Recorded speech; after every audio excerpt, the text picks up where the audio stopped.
जगातला सर्वात मोठा हा प्लेन क्रॅशची घटना आहे.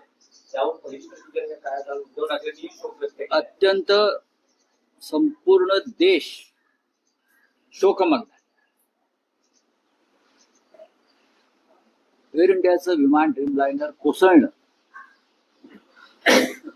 ही या देशामध्ये हवाई वाहतूक करणाऱ्या प्रवाशांसाठी चिंताजनक आणि अस्वस्थ करणारी घटना आहे.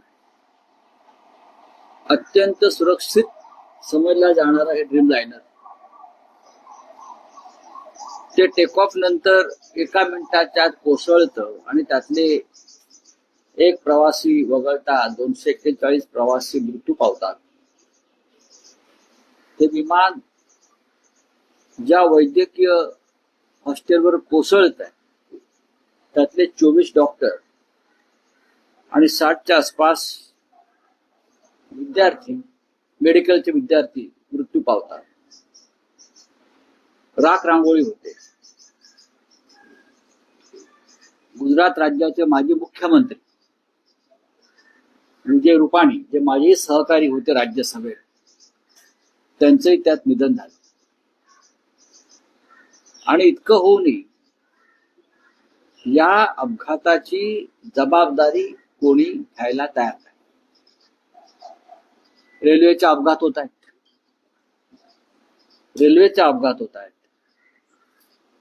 बेलगाम सारख्या दहशतवादी हल्ल्यामध्ये लोक बळी जात आहेत.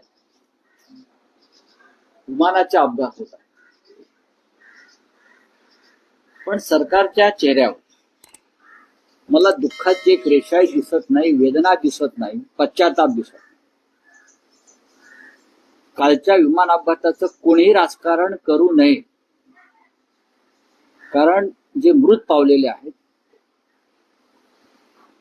ते भारतीय असतील किंवा परदेशी नागरिक असतील, ते आपल्या भारतातून एअर इंडियानं प्रवास करत होते. लक्षात घ्या, याच्यामध्ये भारतीय हवाई क्षेत्राची प्रतिष्ठा पणाला लागली. एअर इंडिया त्याचं खाजगीकरण सरकारने केलंय आणि टाटाना दिलंय. टाटाने प्रत्येकी 1 कोटी रुपये दिले म्हणून प्रश्न संपत नाही. इतका मोठा तांत्रिक बिघाड. जे विमान लंडनला चाललेलं आहे, दोन्ही इंजिन्स बंद पडतात. मी त्यातला एक्सपर्ट नाही. दोन्ही इंजिन्स बंद पडतात. कोणी म्हणतात पक्षाची धडक मारली, काही असेल त्याची चौकशी होईल ब्लॅक बॉक्स मिळाल्यावर. पण इतका मोठा अपघात होतो